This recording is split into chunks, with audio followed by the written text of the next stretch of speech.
Hello there and welcome. My name is Sam Cockerton and I'm an occupational therapist working in the Haringey Community Children's Occupational Therapy Service. And this is a video talking about an intervention that we would often use with children who present with coordination difficulties, and that's called co-op. It means cognitive orientation to occupational performance, which is a bit of a mouthful. And part of the reason why I'm making this video is to sort of disband that kind of confusion over jargon that might be used and give it a little bit of an explanation behind this approach and why we use it and how you can use it at home with your child if they have coordination difficulties which affect them doing the things that they want to do. So without further ado, this presentation essentially is split into three parts. I'm going to talk about what are coordination difficulties, why would a child have coordination difficulties, and how we can support children with coordination difficulties by using co-op. Now, I'll go into more detail a bit later about co-op, but it's important to mention here, I feel, that co-op could work for anybody, whether you have coordination difficulties or not. It's essentially a system of guided discovery where you help someone through a process of problem solving. That's essentially what it is. And you're enabling that young person to gather the skills for them to be able to independently problem solve when they come up against a difficulty in performing activities of daily living. Okay, so, but it does require us to have a bit of a change in the way in which we support children. So a bit of a change in the way in which we think is best, what's the best approach to help them. A bit more information about that in a minute. Essentially, you're going to hear a lot of language used, a lot of descriptors about coordination difficulties. Some are helpful, some are not so helpful. I've compiled a list of things that I've heard in the past to describe a child with coordination difficulty. But let's not dwell on that too much. What we know is that there are multiple impacts of not being able to keep up with your peers or be able to do the things that you want to do in daily life, whether that's within play, in leisure when you're a child. Very important occupation of children is play because it offers lots of social opportunities as well as opportunities to build your self-esteem, your self-image, and also improve your physical health as well as your psychological well-being. Also, coordination difficulties can affect a child's ability to join in academic tasks, in school tasks, especially if you have to use tools in combination with each other, like either a pen to write or a pen and pencil, or a pencil and ruler to draw your lines, compass, those sorts of things. And then finally, also, we're thinking about self-care, the important things around being able to independently go to the toilet and wipe yourself and wash your hands, being able to brush your own teeth or dress yourself. All of that may be delayed when comparing yourself to your peers if you're a child with coordination difficulties. Now, somebody with coordination difficulties might not have problems in all of these areas listed. They might just have difficulty with their organisation, their general organisation, like remembering all the bits of their PE kit before they go home to pack it, or remembering to take their zip card with them when they get on the bus. Or it could be that they just have that difficulty in playing football and they just can't seem to improve their skills no matter how hard they try. And that has an impact on their self-esteem and their ability to socialise with other children that love football and can play it very well.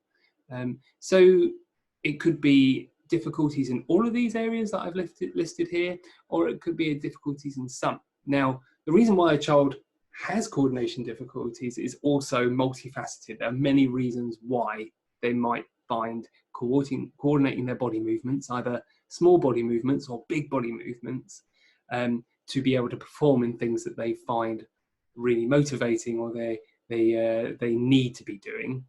So, for instance, a child might have a level of difference in the way in which they interpret sensory information, sight, smell, sound, balance, body awareness, taste. And if, for instance, you become very distracted by all of the environmental information or those sounds, say, in the classroom, that will affect your attention and it will affect your performance in daily tasks. That doesn't mean to say that all children with coordination difficulties have sensory differences, but there may be an element of it there. Say, for instance, you need to feel things, you need to grab onto things more to feel and know that you're holding that cup of water. And that's going to affect your ability to do more finer, gentler stuff with your hands, like buttons, for instance. But also attention could be affected by the fact that you know that you're probably going to fail at doing something. And that affects your motivation to join in and to listen to that adult who's teaching the class. For instance, handwriting.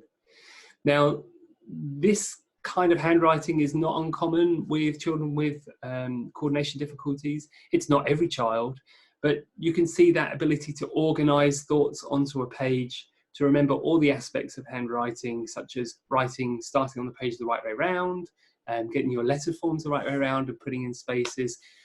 We could be looking at the handwriting of a child with coordination difficulties. In fact, I know we are, because I've worked with this child. And this is a 7-year-old child who's written this, so we'd expect them to be writing clear sentences and have better letter forms than this. So you may have also heard the term dyspraxia.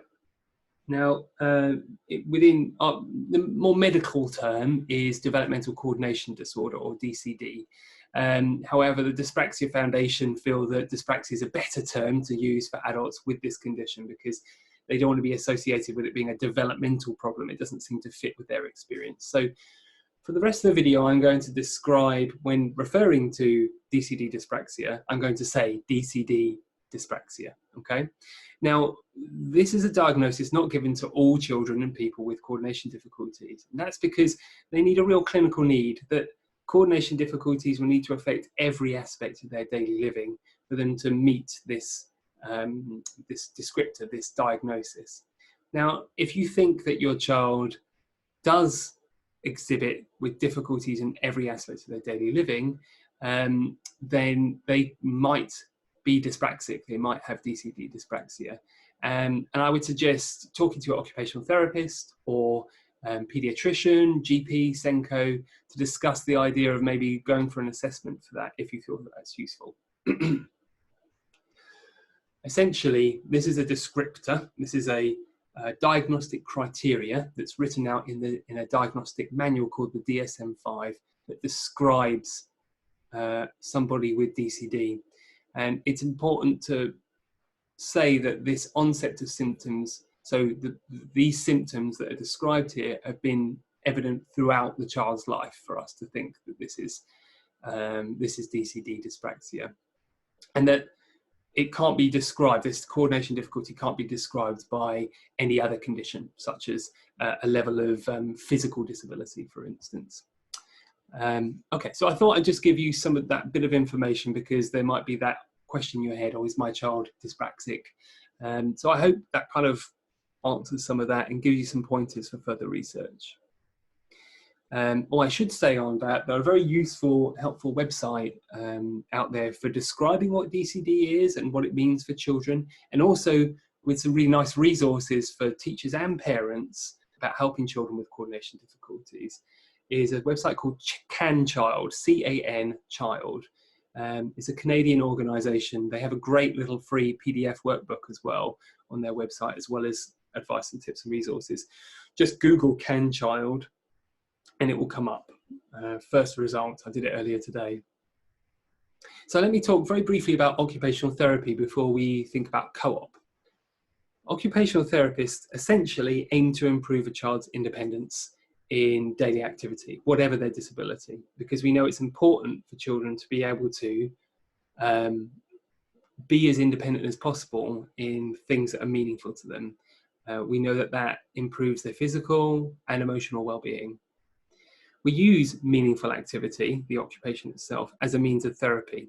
So maybe you might want to work on handwriting and with your child, and an occupational therapist might help support you to think of ways in which you can motivate your child, help your child find love in practicing handwriting by analysing the activity, thinking about what makes it difficult, what not, what is motivating for your child, what are their favourite things, and trying to combine those things.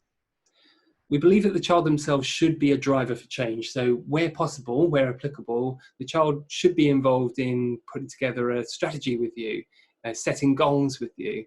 And this is very much one of the main principles of co-op as well, which we'll talk about in a minute.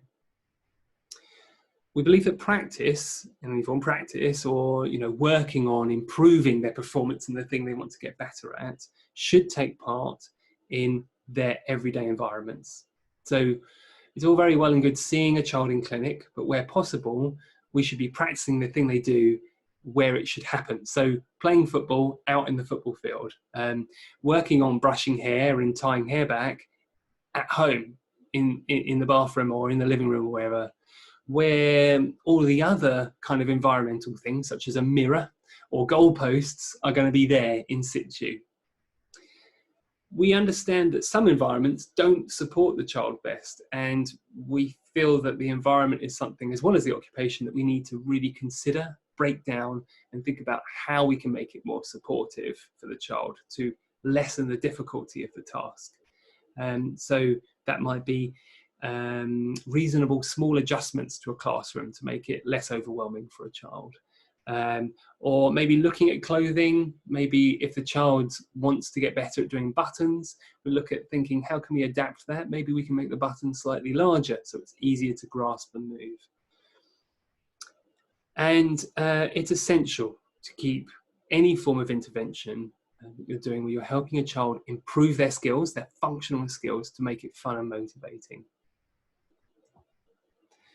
Best practice occupational therapy with children with coordination difficulties is to use co-op, because it's very evidence-based. It's very valid and reliable. It's been researched and used in research many times over. So we know that it works when delivered correctly. We also believe in parent coaching through parent workshops to support you guys as parents be able to think like us, like an occupational therapist, and apply some of that learning, not by us just telling you what to do, like I'm kind of doing today, but to work in collaboration with you to think, well, here's a strategy. How can we make that work for you at home? And then finally, we also believe in training educational professionals. And that's because children spend a lot of time in school and nursery, sometimes more time at school and nursery on average than at home during term time. And so it's important that strategies are carried out at school too. And we offer a range of training programs in Haringey. So best practice occupational therapy intervention for children with coordination difficulties is as such. It's recommended by a body called the EACD. And essentially, if I just break down the main feeling of this slide, is that our approach is evidence-based. It includes the family. It's kind of a bit holistic. Our main goal isn't necessarily to do strengthening exercises, but to improve the child's confidence in themselves and their problem-solving ability. So essentially, co-op, we're talking about co-op now, it fits in really well with the occupational therapy ethos. And that is that we want to use meaningful occupation to the child as therapy. So practicing the very thing that they want to get better at. And we want them to be able to use the new skills we're handing over to them in their daily environments and daily contexts, so that when we're not there, the child will have those independent skills to unpick the next problem. So essentially, we're helping a child acquire new skills to improve the quality of their performance in an activity. So we're kind of asking them to become a strategy user, and that means to think of a plan themselves. Okay, so I want to get better at bike riding. What things do I have to do to improve that? And we're also supporting them to know how to actually apply that plan. Once they've done that plan, they've given it a go, we want them to be able to use that plan in other things. So, I know I've made a plan of how to ride a bike and I've had success. So how am I going to do that when I'm on my own and I've got the school tie for the first time and I need to put a plan together? That's kind of what we want them to do. We want them to go away being a strategy user, to be able to make plans. I'm using the word plan a lot now, and that's because it's one of the main aspects in the 4 steps that we ask children to do when applying co-op. And that's that we want them to make a goal. So my goal is to, in this case, shoot a ball into a goal, score a goal. To have a plan in the action, so to break the activity down. That's what we're essentially asking them to do. In order to score a goal, we need to be standing. We need to know exactly where we're shooting. We need to look at the ball, kick the ball with a certain part of our foot and follow it through. So that could be a plan. It's a very brief plan, but you get the idea that whenever we do anything, there are steps to that. And using co-op, you're waking the child up to the steps. So to you guys, I mean, a lot of you probably drink tea, right? And if you take a moment to think, how many steps are there to making a cup of tea? There's quite a few. If you were to write a plan now to how to make a cup of tea, like a recipe of making a cup of tea, you probably have at least 10 steps, especially if you need to select what tea bag you want, for instance. Like work out which tap is the best tap to use to get the water in the kettle, or even how to open the lid of the kettle before putting the water in. Many steps. And what co-op's doing is waking the child up to that as well. It helps them break down the task and work out what's going wrong. The third step in applying co-op is to get the child to do it, to enact their plan. And that doesn't mean our plan, that means their plan. So we supported them to make a plan, and at no point have we interjected to tell them what to write. So this might mean that when they're doing, their plan is wrong. But we need them to get it wrong. We need them to enact their plan, and if it goes wrong, we ask them, why did it go wrong? Leads us into the last step, to check it. Did the plan work? Now, if the child's made a mistake, we want them to actually experience mistakes, learn from it, and know that they can appraise it. You're getting them to appraise it. So you might see a pattern in your child if they're exhibiting with coordination difficulties. You see they're struggling with something. They may make that same mistake over and over again. I mentioned it earlier. And that's because they're not appraising. They're missing out this little step.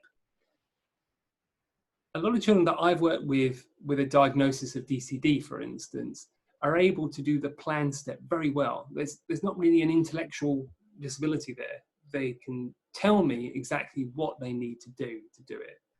But then when they go to do it, they don't follow that plan.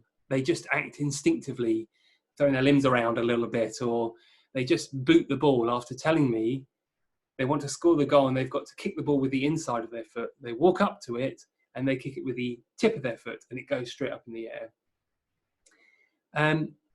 And in that act of getting them to say the plan out loud and then do it, it might slightly awaken them to the fact that, that's where I'm going wrong.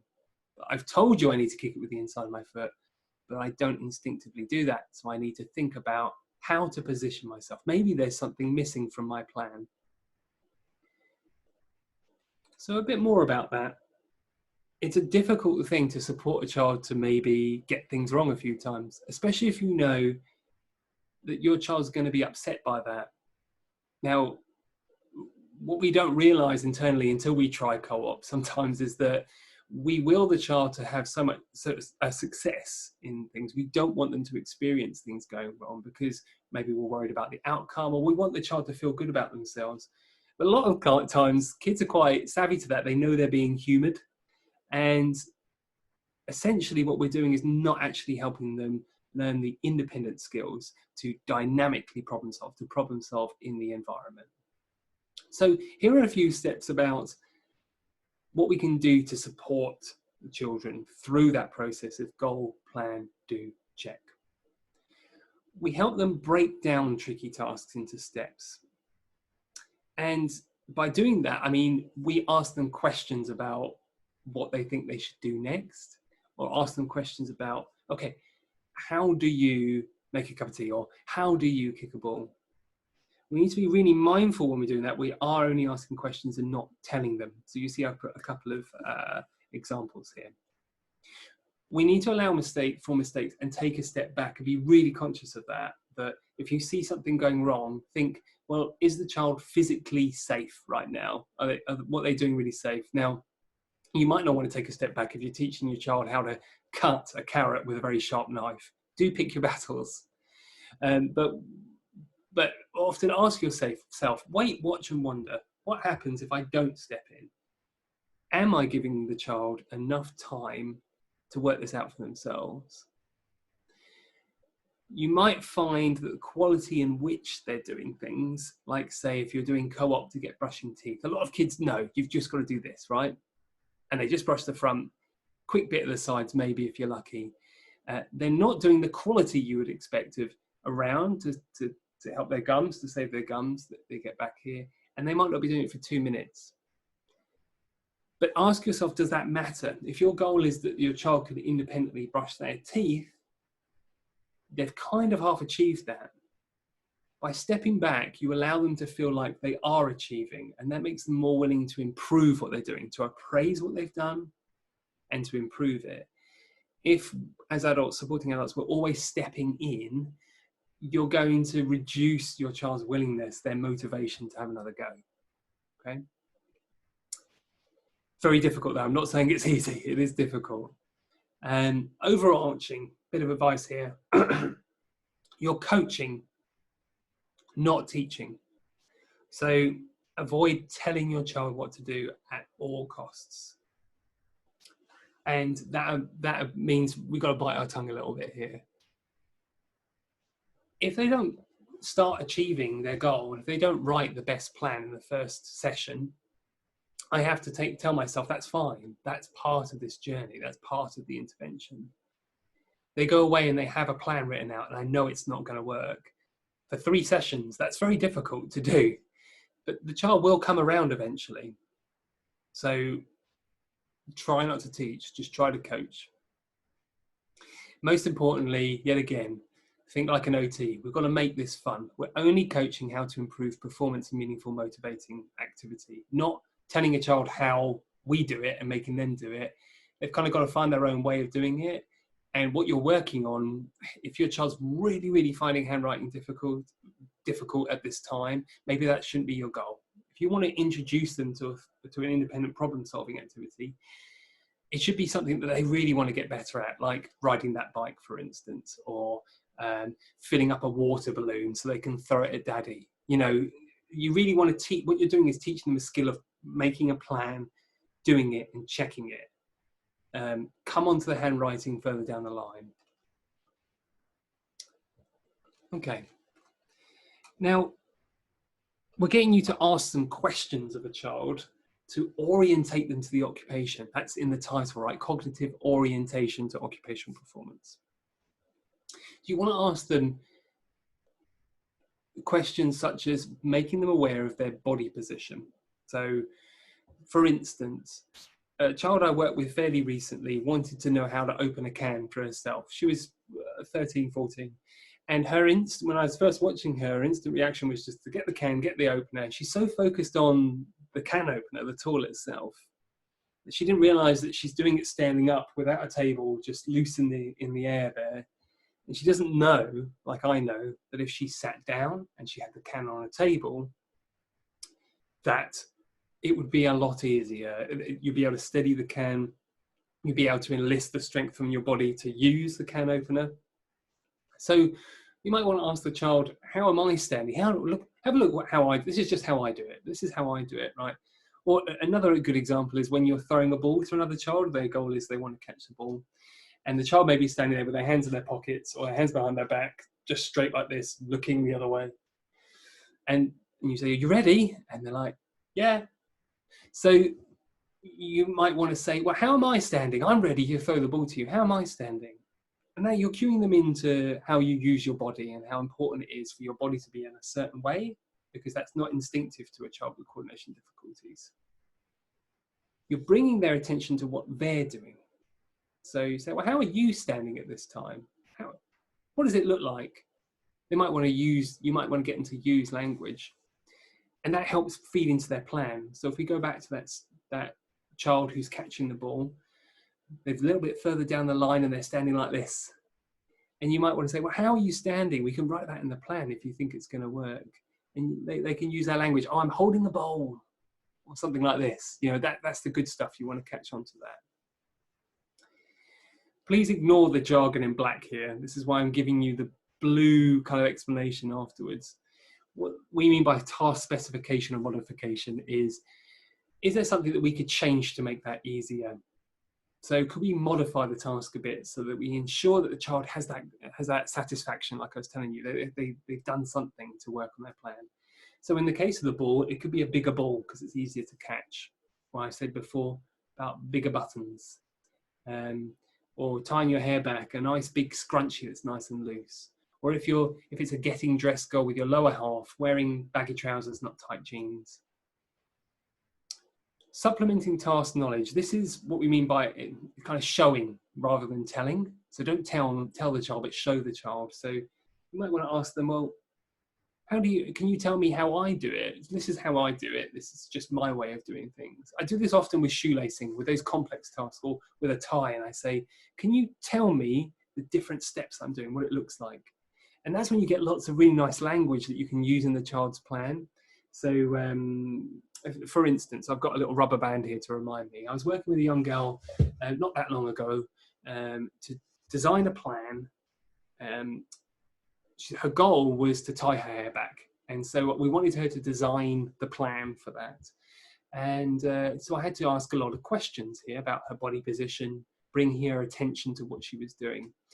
And she started doing this, and I said, oh, what are you doing? And she said, oh, I'm putting my hair back with 2 hands. I was like, good. So I write that down in her plan. And she said, and now I pick up my hairband and I hold my hair with the other hand. I said, great. And how you pick up your hairband? And she's got it like this. She said, oh, parrot pinchy fingers. And I was like, wow, great. So I wouldn't have thought of saying that.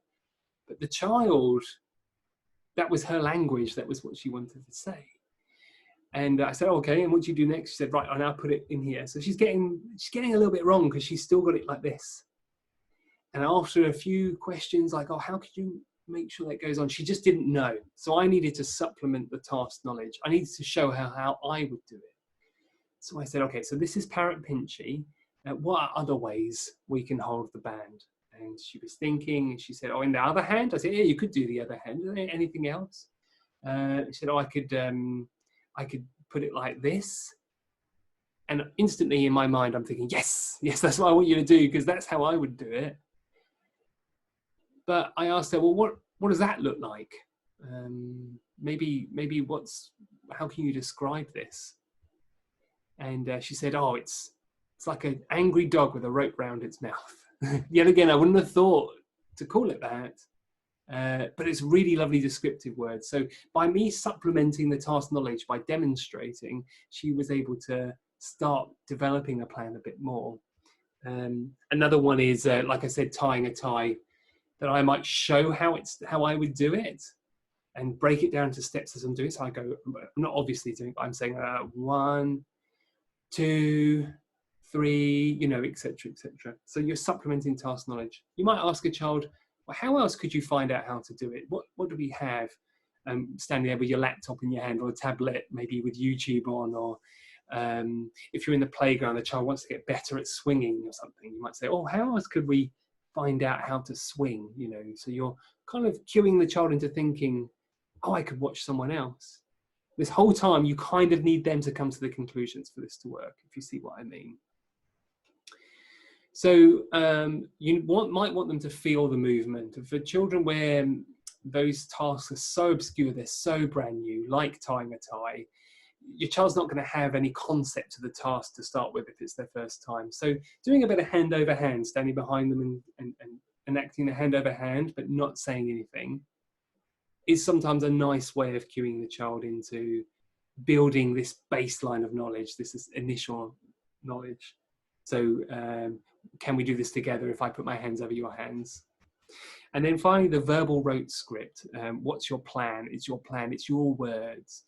the script, the plan needs to be in the child's words. So if we go back to this, that was gold dust that kid told me, oh yes, it's an angry dog with a rope around its mouth. Because the child's always going to remember that. If I tell her what it looks like, 9 times out of 10, the child never remembers. I have this often with left and right with children, that they don't necessarily know instinctively what left and right is, but they're more likely to have their own language. So my good hand, say for instance, is something that's just more meaningful to them. So be mindful, you've got to use the child's language in their plan.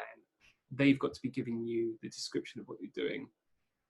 You can cue them in to using their own language by saying, I need you to teach me how to do this. So I need you to teach me how to say, zip my coat up. Can you tell me the steps? And it kind of gets them thinking about creating a verbal rote script, a plan.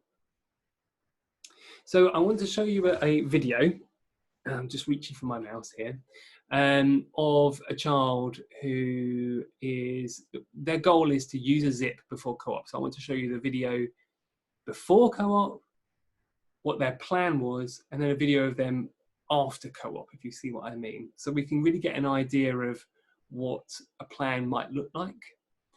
And then just share a few anecdotes about this child and this experience and how to deliver co-op.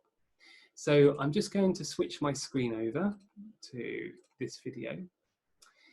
And here we are. So this boy is probably around 6 years old, and he's in clinic at the moment trying to zip up his hoodie. So have a look.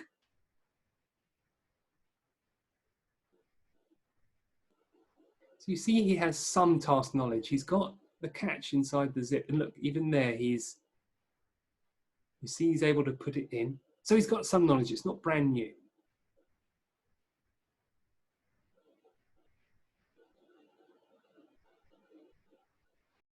So you'll see that he has the catch up quite high, and we know that maybe he's not going to necessarily succeed there, but what we don't want to do is tell him where to put the catch.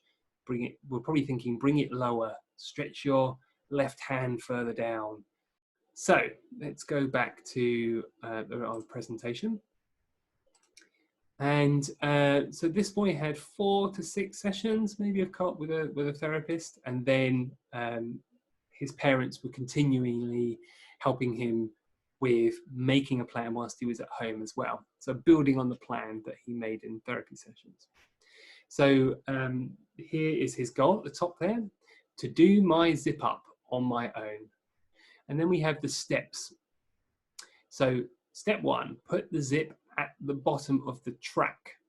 And you see there, lovely verbal motor mnemonic there. It's possibly because he sees it like a train track, and we might not have instinctively thought that. Put the rectangle in the zip hole. Sometimes I hear children say, put the train in the station. He's called that little catch at the bottom, nobody knows what it's called, the triangle, into the zip hole, and I guess we're thinking that's the catch. Make sure the zip and rectangle are connected, written in capitals. So that could be quite vague to us, but it probably means something to the child. They're fully in, I guess, is what they're looking at saying. Hold the bottom of the jacket on the right side. Now it's got in brackets here, and it's probably the therapist marker to say, use a sticker to mark the spot. I think sometimes visual aids are really good to use, as long as you've come to the same conclusion as the child that that's going to be useful. So often see when a child's working on shoelaces to have shoelaces of different colors, left and right, for instance. You might say, for instance, work out with the child how to tell that their hoodie's the right way around by looking for or jumper or something, looking for the label at the back. There's a nice little visual marker as well. And the child might say that, they know that already, and put that in their plan, for instance. My right hand stays still, left hand pulls up the zip. Left and right here, some kids really get it, some kids don't. You get the idea. So that's the plan. Only 6 steps. It could be longer, it could be shorter. In the end, the therapist supporting the child could have been using much more simple language to remind the child about their plan. So the child might not remember this plan verbatim. They might say, zip at bottom of track, put rectangle in hole, hold the jacket. Right hand stays still, now zip.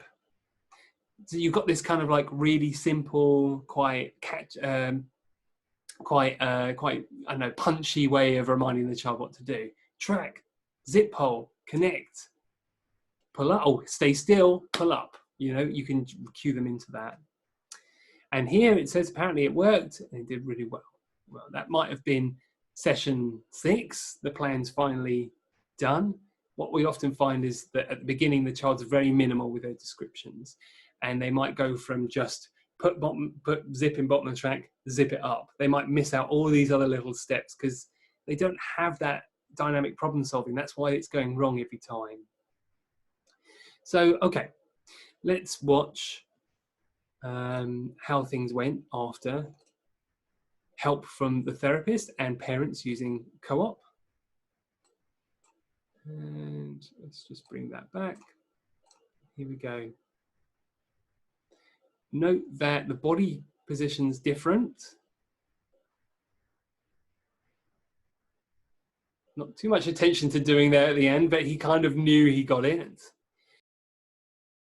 And if we look at the difference here, we see that the child's got a bit more attention to doing now, whereas before he was standing up. Sorry, I'm just playing that video to remind myself exactly. So before he was standing up, he had the bottom of his jacket right up here, and he wasn't quite sure which hand should pull it up. He was sort of, oh, this one should stay still, this one should stay still. And we can see after the plan, the child knows that if he sat down, he has one hand that stays very still. And there you go, almost instant zipping up. And you can see the satisfaction in the face there too. Very motivating, very nice to see. Okay, so I'm just going to now bring my screen back again. And so as a reminder, those main pointers, you want to break down a task one thing at a time, help your child to know one thing at a time. Get them to cue into a plan by asking, not telling them what to do. Take a step back as much as possible to allow for practice. And if things are getting too intense and too emotionally challenging for them, it's fine. We'll try again tomorrow. Coach, don't teach. So be the supportive individual that coaches them through it. And I'm sure you are. It's very, very difficult. We want the best for our children. That's why we teach. That's why we try and hold their hand through it. But as much as you can, try not to tell them what to do. And most importantly, make it fun. It's got to be in a fun task. Now, with goal, plan, do, check, you want that child to do, your child to do that in any situation because you can't be there for them all the time. So you're teaching them the dynamic problem-solving skills. When you have success in one plan and a child says, oh, I could find this other thing really difficult. You say, well, what's your plan? Talk me through it. Maybe if I do it, you tell me all the steps. It gives you the language to help support your child with coordination difficulties, be able to resolve these difficulties. So if you want more information about developmental coordination dyspraxia, please go on to the Can Child website, have a look at that. Also the DSM-5 if you want some diagnostic manual viewing. Just because your child has coordination difficulties doesn't mean they have DCD, but it also doesn't mean they wouldn't benefit from co-op. So use co-op as often as you can and practice. The way I learned was practicing on my partner or practicing on my friends to teach them something that I know. So have a practice.